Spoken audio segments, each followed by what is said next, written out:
The river Thames that by our door doth pass, his first beginning is but small and shallow, yet keeping on his course, grows to a sea. I was born and raised thousands of miles away in Singapore, but I grew up reading the classics of English literature. The River Thames, which features in many novels and poems, has always fired my imagination. Now, I am about to fulfill a lifelong ambition, to follow the river and explore its influence on some of the greatest writers in English history. My journey will take me through the dreaming spires of Oxford, the birthplace of democracy in Britain, and the location of one of the most haunting opening scenes in the whole of English literature.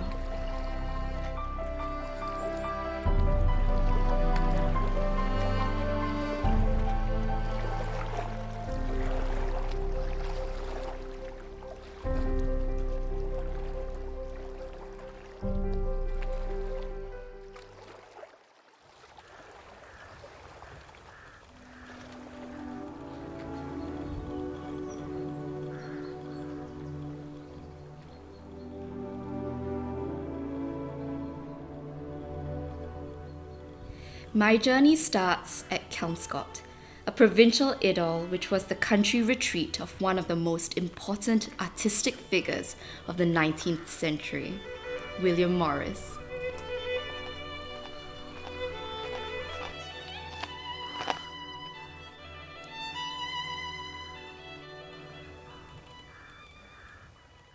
Nowadays mostly known for his designs, William Morris was also a novelist and poet. One of Morris's most famous books is News from Nowhere, a fantasy novel in which the character William Gast, based on Morris himself, falls asleep and wakes up in 2102. Taking a boat trip, he leaves London and ends up here at Kelmscott Manor.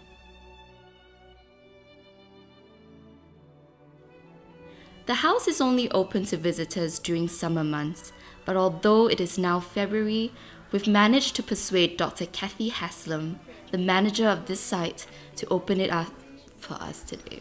Could I go in and have a look? Indeed, yes, shall we go and see?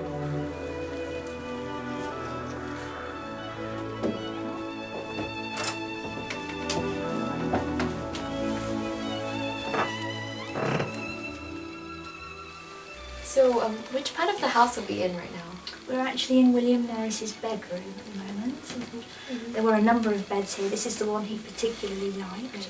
And it became the focus for a poem which he wrote about it, and that his daughter May embroidered. You can see hanging on the pelmet here some verses from that poem. The bedspread was designed by Morris's daughter May, and it shows along the bottom the Thames running along the bottom of the coverlet. And Morris, as you've probably gathered, was very, very fond of the river.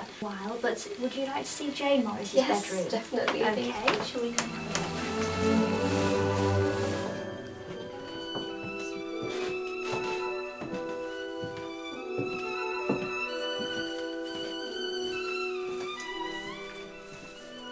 Jane was William Morris's muse, but she was also a skilled embroiderer in her own right, and worked together with other artists. William and Jane created furniture, tapestries, and many other beautiful household items. And I noticed the wallpaper. Are these willow leaves or? They are. This design's called Willow Bough, and it was designed by William in response to the willows along the waterway that runs beside the manor itself. Morris was a great fisherman and spent many, many hours on the boat that they owned on the River Thames. So he did many trips in the 1880s? He did 2 trips, or the whole family did, I should say, from their London home, Kelmscott House, up to the family life they had here. The idea of the boat sounds like something from one of his books, News from Nowhere. Well, that's a parallel, I suppose, because that's a representation of the future that Morris presented in that book. And there's a narrator who makes his way along the Thames, with the manor being the sort of the quest, the goal of the quest, if you like.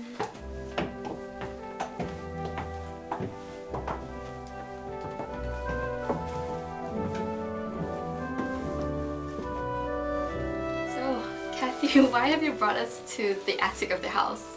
Well, I really wanted you to see these lovely hangings. This is one of 13 designs that Morris designed and named after tributaries of the Thames, which is one he was so fond of. But unfortunately, during our closed period, we have to move a lot of things around the house. You would have noticed things aren't as they would normally be. And it's very damp, the room that these are normally hung in, on the ground floor, so we bring them up to the attic. That's actually really pretty. Thank you so much for showing me around, and thank you so much for your time.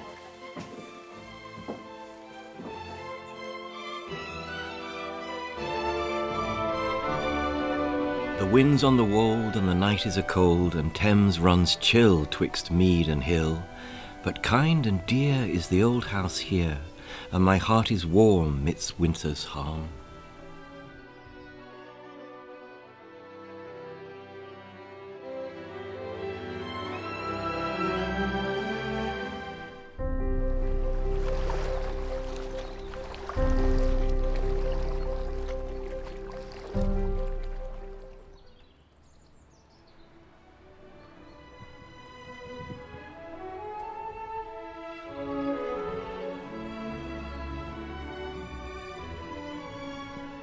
The river, with the sunlight flashing from its dancing wavelets, gilding gold the grey-green beach trunks, lying tangled in the rushes, peeping, laughing from each inlet, gleaming gay on many a far sail, making soft the air with glory, is a golden fairy stream.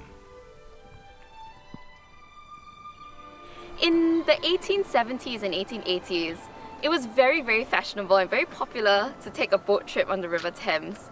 So you can imagine the River Thames was full of little boats. William Morris himself took 2 trips on the River Thames with his friends. And it kind of reminded me of another book, a comical piece of literature by Jerome K. Jerome, 3 Men in a Boat. So in true fashion, I guess it's my turn to try to be on a boat and hopefully not end up in the freezing water.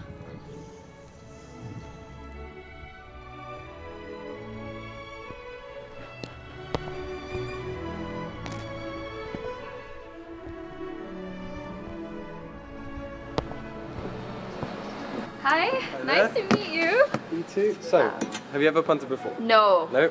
not at all. So, you right or left-handed? I'm right-handed. Right-handed. Right, so, you just pick it up out of the water, touch the side, and then drop it down. Okay, back. Once it's down, lean it forwards, and with a hand just pushing off the bottom, you should go forwards. Right? You want to steer, put it at the back, super all the way left to go left, super all the way right to go right. Okay? And that is it. Yep. You ready then? Yes, let's do this. When the weather is fine and you know it's a sign for messing about on the river. If you take my advice, there's nothing so nice as messing about on the river.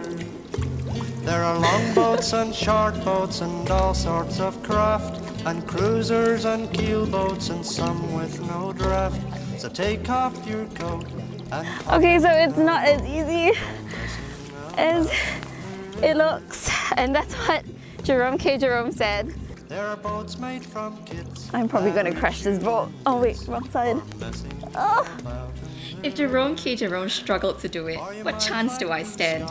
I tried my best, but in the end I decided it was best for all concerned to call back our punting expert, Henry. What can I tell you? It was either him helping or me ending up in the water. I can't imagine how Jerome K. Jerome actually did this, or even William Morris. I am not capable of doing this. It's impossible. I'm not meant to do this. So yeah, it's fun and it's so much better when someone else is doing it, so I get to relax. And they're ducks. There are pontoons and trots and all sorts of knots for messing about on the river. When Jerome K. Jerome wrote 3 Men in a Boat, he was actually inspired by his own honeymoon. He actually punted from London to Oxford and back to London again with his wife and his daughter in the same boat. I can just imagine. Just messing about on the river.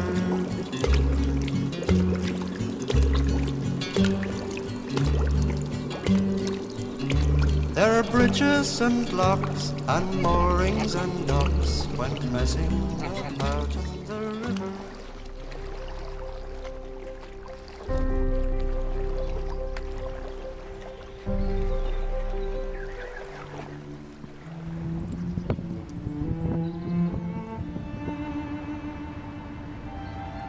Unfortunately, the three men in a boat had to abandon their trip because of the weather. But I'm pleased to say we've had better luck. I'm glad about that because our next stop is the home of Kenneth Grahame, author of one of the best loved books in the English language, Wind in the Willows.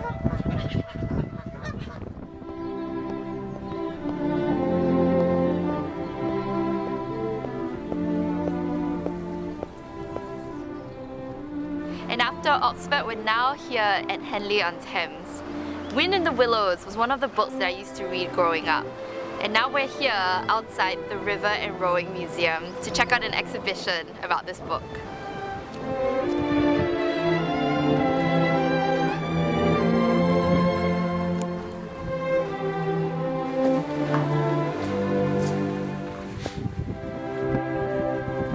That's your ticket. Would you like to take one? Yes, thank you.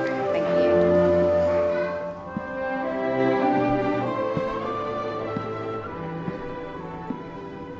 One of the major themes of The Wind in the Willows is the journey. Different characters in the story feel the urge to travel and explore places outside their home. That used to really resonate with me as a child growing up in Singapore.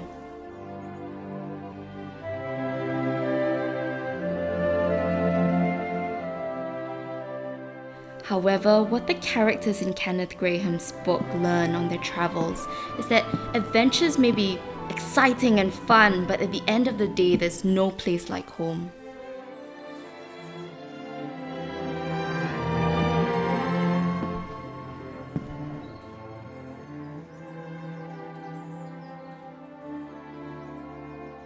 I've come to meet Anne Tooley, who works at the museum, to find out more. Could you tell me about Wind in the Willows and how it's connected to the River Thames? Well, this exhibition is bespoke. It's been specifically made, as you can tell as you go through the story. It is a permanent exhibition here in the museum, and it probably is the most popular gallery, let's call it, or storytelling area within the museum. We have children unborn who come, and then we have 80, 90 and 100-year-olds who come in here who love to be reminded of their childhood, or reading to their children, or in fact reading to their grandchildren. So we have all sorts of shapes and sizes, and we actually have made this so that people can come in with buggies and they can come in wheelchairs. So it's very accessible to everybody, and it is our most popular area of the museum.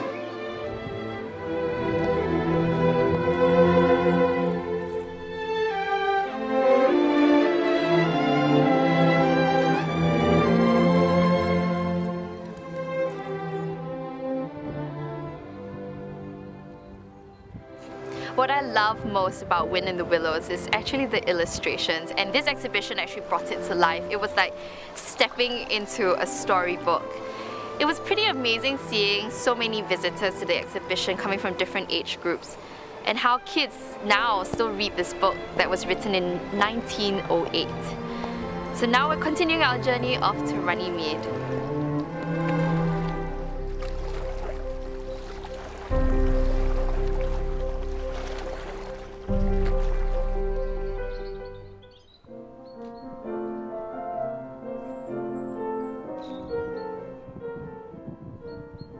At Runnymede, what say the reeds at Runnymede? The lissom reeds that give and take, that bend so far but never break, they keep the sleepy Thames awake with tales of John at Runnymede.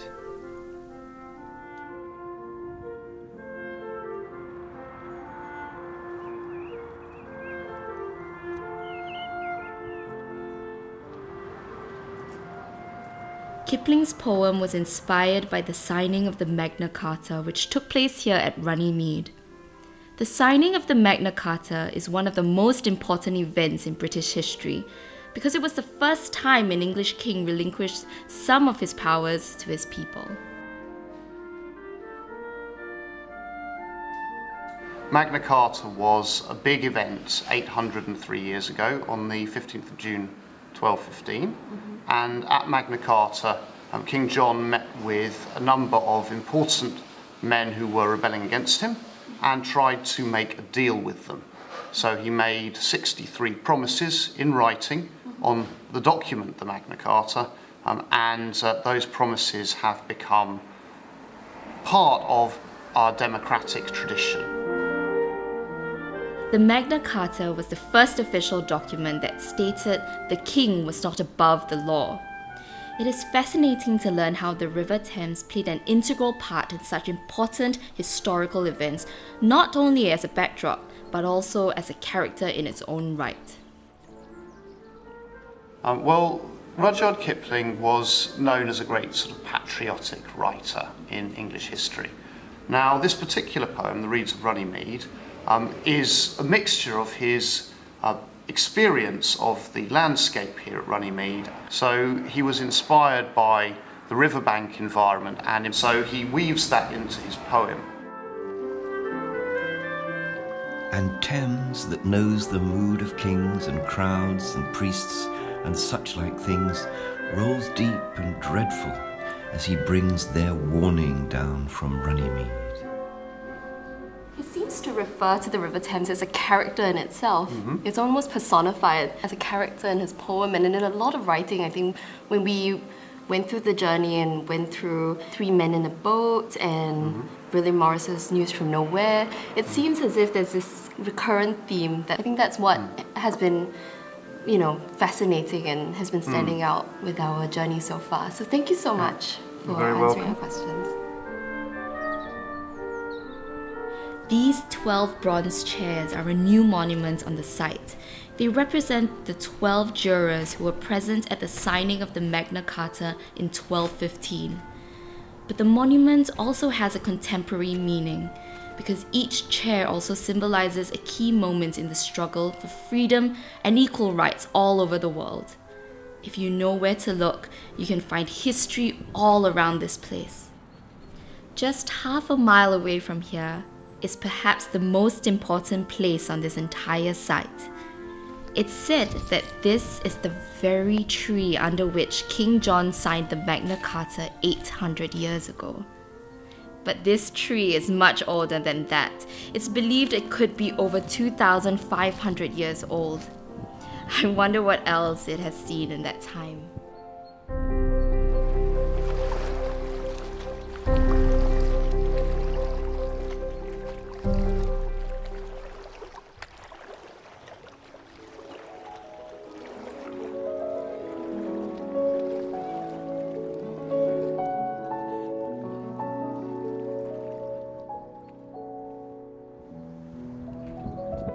Previously, we were at Kelmscott Manor, where Kathy told us about Kelmscott House, so we're finally here to check it out.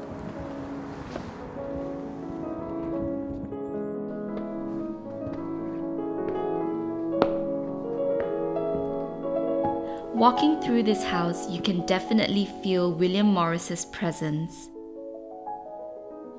You can get up close and personal with his designs and really see how much he drew his inspiration from nature. What astounds me is how timeless his work feels. Despite the fact that these designs were created nearly 200 years ago, they still feel as vibrant and stylish as the day Morris created them. What did Morris do here as compared to what he did at Kelmscott Manor?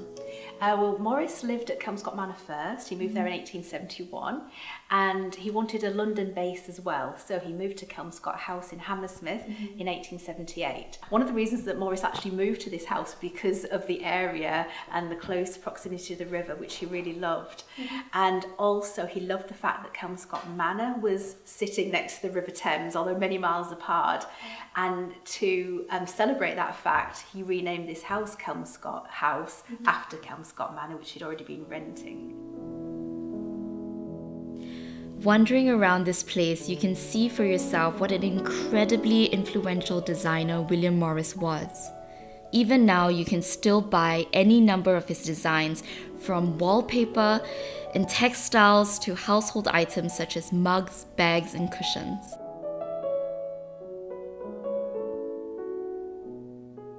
It was so lovely to see Kelmscott House and to connect the dots between Kelmscott House and Kelmscott Manor. And I think now it's time for me to have a look at the gift shop.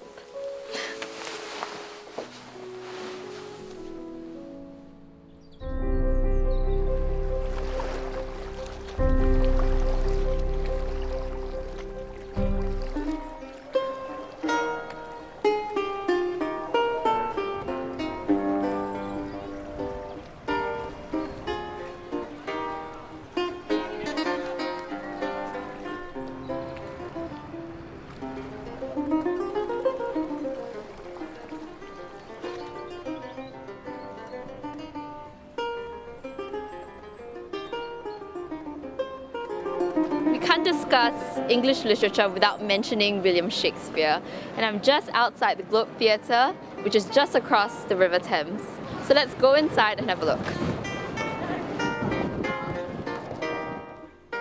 William Shakespeare is the most celebrated English author of all time. The first Globe Theatre was built in 1599 by Shakespeare's own company at a time when this area of the Thames was a centre for culture, education, and entertainment. Since then, the Globe has twice been rebuilt. The current design is based as closely as possible on how historians think it would have looked in Shakespeare's day. It's a magical experience to stand in the Globe Theatre today and feel history coming to life all around you. Pepperbox! Unless the devil that guides him should aid him, I will search impossible places! The theatre is so amazing. I can't believe that this is how it actually looked like in the 1600s.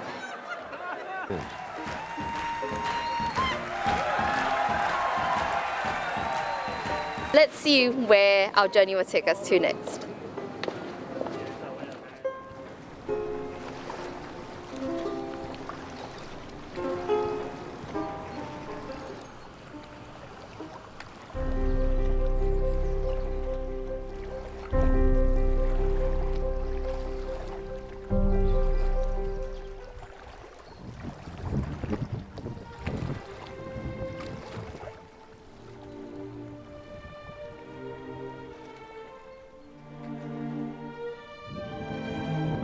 My first, most vivid and broad impression of the identity of things was the marshes, and that the low leaden line beyond was the river, and that the distant savage lair from which the wind was rushing was the sea, and that the small bundle of shivers, growing afraid of it all and beginning to cry, was Pip.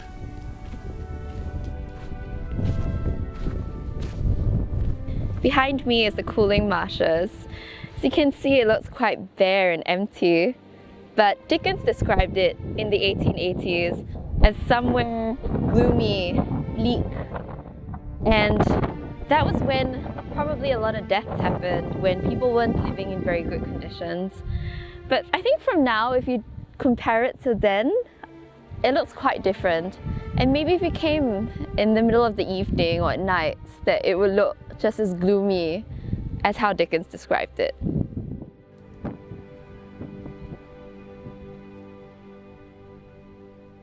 This is St. James Church, the actual location of one of the most memorable opening scenes in all of English literature. The moment when Pip, the hero of Charles Dickens' Great Expectations, meets the escaped convict Magwitch.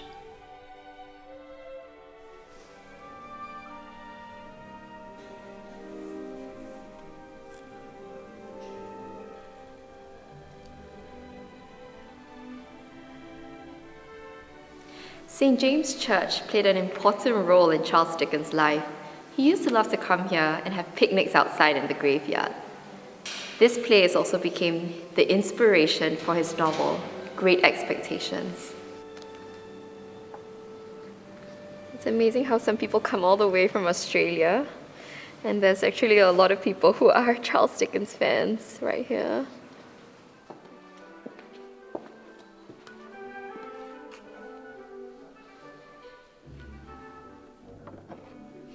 Infant children of the aforesaid were also dead and buried, and that the dark flat wilderness beyond the churchyard.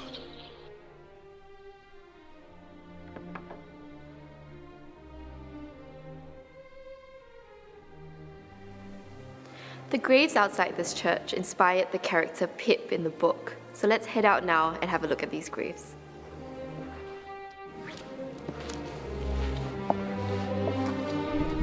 At such a time I found out for certain that this bleak place overgrown with nettles was the churchyard, and that Philip Pirrip, late of this parish, and also Georgiana, wife of the above, were dead and buried, and that Alexander, Bartholomew, Abraham, Tobias, and Roger, infant children of the aforesaid, were also dead and buried. In this bleak and mysterious place between land and sea, my journey comes to an end. I started where the River Thames rises and followed its path eastwards. Along the way, I discovered some of the places which inspired the writers I've admired all my life. And now it's time to say goodbye. Here at Cooling Marshes, where the Thames meets the open sea and reaches the world. Just like all the wonderful stories we've explored in this program.